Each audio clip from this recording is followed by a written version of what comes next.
Nesse vídeo você vai entender os 5 pontos para poder investir na boa safra. Primeiro, como ganhar dinheiro, depois o resultado do trimestre, na sequência os drivers, os gatilhos de valor, os riscos que você deve monitorar e finalmente o valuation. Será que a ação está barata hoje?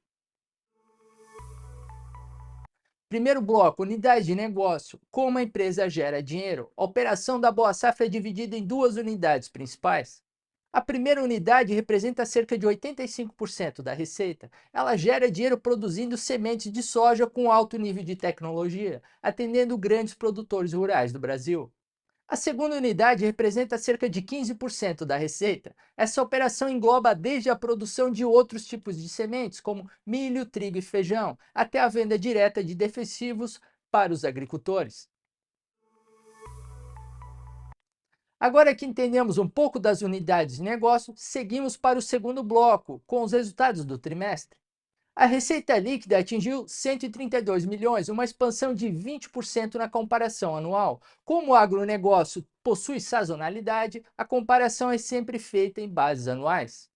A expansão veio pela diversificação das culturas, com a safrinha de milho e forrageiras, porque a maior parte da receita ela recebe com a venda das sementes de soja, que são faturadas no segundo semestre. O EBITDA ficou negativo em 25 milhões, registrando uma melhora em relação ao prejuízo operacional do mesmo período do ano anterior, que foi de 38 milhões. Esse resultado operacional é totalmente natural. O primeiro semestre ele concentra os custos para produzir e estocar as sementes, e o faturamento e a entrega ocorrem no segundo semestre. O lucro líquido contábil atingiu 4 milhões, mas como isso é possível com um resultado operacional negativo em 25 milhões? Acontece que os juros da dívida não são lançados como despesa, e sim somados ao valor do estoque das sementes. Então, o caixa fica rendendo juros na renda fixa, mas não tem a sua contraparte dos juros pagos. Por isso, o lucro de 4 milhões. A dívida líquida expandiu para 926 milhões. No primeiro semestre, as sementeiras como a Boa Safra financiam a produção com adiantamentos aos seus produtores parceiros, fornecendo os insumos e as sementes necessárias para esse plantio. Mas a partir do segundo semestre, começa a entrega física dessas sementes estocadas aos seus clientes. Daí o caixa entra e essa dívida líquida vai diminuindo. Esse é o efeito sanfona do setor. Se esse vídeo está te ajudando a entender os resultados da empresa, segue o canal no botão aqui embaixo, junto com o link para assinar a carteira Valor. Para 2026, a área contratada para a produção de sementes subiu para 320 mil hectares, alta de 20% anual. Mas esse clima desafiador deve gerar prováveis perdas, então esse aumento de área visa garantir a qualidade das sementes. Agora que entendemos o resultado, vamos para o terceiro bloco, com os drivers, o que pode destravar valor para a ação. O primeiro gatilho é o término das grandes obras de expansão de investimento para a expansão da capacidade de beneficiamento de sementes. Conforme o nível de investimento se mantém restrito à manutenção, o acionista começa a colher os frutos dos investimentos iniciados desde o IPO e destrava o fluxo de caixa livre ao acionista.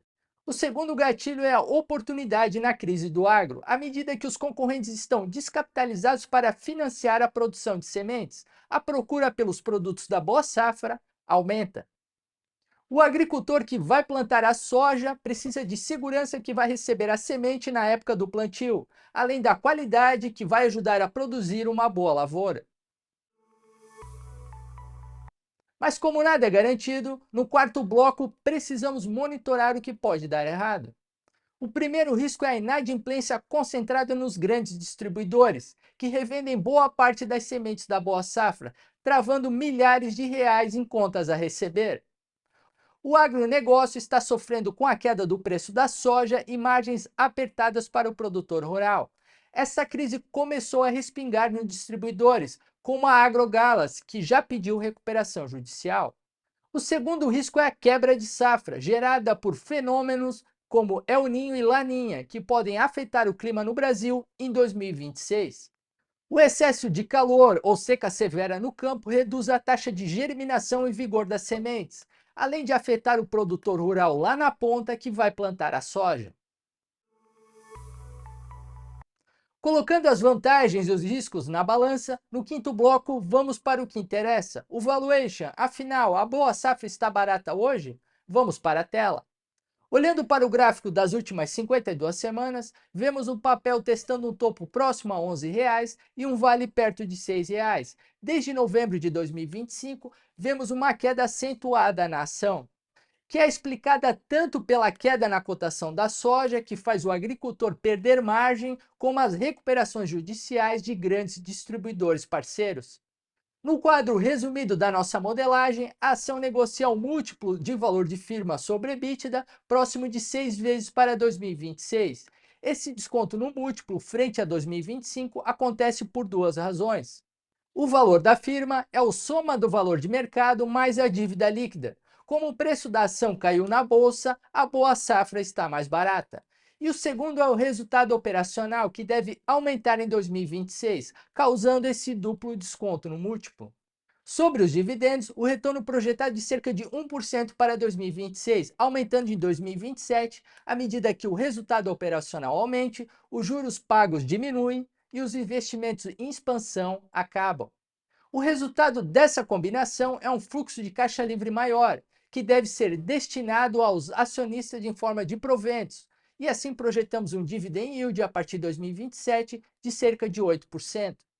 Na receita líquida, projetamos em 2026 praticamente estável em relação a 2025, e a partir de 2027 um leve aumento de cerca de 5%, com a indústria de sementes ainda enfrentando excesso de capacidade de oferta no curto prazo. Como o agronegócio é cíclico, a demanda deve continuar ainda fraca esse ano, mas aos poucos o setor deve se recuperar com o aumento de preço da soja, impulsionando os novos plantios de soja. O EBITDA projetado é de cerca de 264 milhões para 2026, com margem de 10%, impactada por uma capacidade ociosa nas unidades de beneficiamento de sementes. Mas à medida que a receita aumenta em 2027, acontece uma diluição dos custos fixos na indústria, melhorando a margem operacional. O lucro líquido projetado é de 92 milhões em 2026 e 137 milhões em 2027. A margem líquida também expande para 5%, explicada pela despesa menor com juros e maior utilização da capacidade instalada. Projetamos o fluxo de caixa livre para 2026 em cerca de 12 milhões de reais, vindo bem abaixo do lucro líquido de 92 milhões. Essa diferença é explicada pelo gasto maior com a amortização da dívida, assim como a liberação maior do capital de giro. Já em 2027, o fluxo de caixa livre aumenta substancialmente, assim como o valor que pode ser pago em proventos para o acionista, decorrente principalmente do aumento do lucro líquido, mas também de uma menor amortização de empréstimos. Na B3, a comparação é direta com a Três Tentos, onde competem diretamente no fornecimento de sementes de soja para o agricultor e a venda dos grãos de soja que recebem via barter. A Boa Safra é especializada na produção industrial de sementes em larga escala, enquanto a Três Tentos ganha dinheiro vendendo o insumo ao agricultor, através de suas mais de 80 lojas, e produzindo biodiesel nas suas indústrias. A nossa indicação oficial para a Boa Safra é de compra. O nosso preço-alvo é de R$ 9,00. A ação hoje possui uma margem de segurança de cerca de 54%. A nossa recomendação de compra se sustenta em dois pilares principais.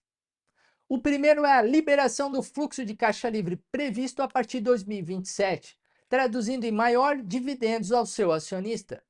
O segundo é o desconto superior a 50%, que gera oportunidade de ganho capital a investidor paciente. No agro, temos rate de compra para as duas empresas. Enquanto a 300 possui um desconto menor, em torno de 30%, ela possui uma receita mais diversificada. Já a Boa Safra, com seu desconto de 50%, está mais exposta à inadimplência do produtor rural. Se essa análise foi útil e você quer baixar esse relatório completo em PDF, além de ter acesso a todas as nossas teses de investimento, o link para assinar a carteira Valor está na descrição do vídeo. Obrigado e até a próxima!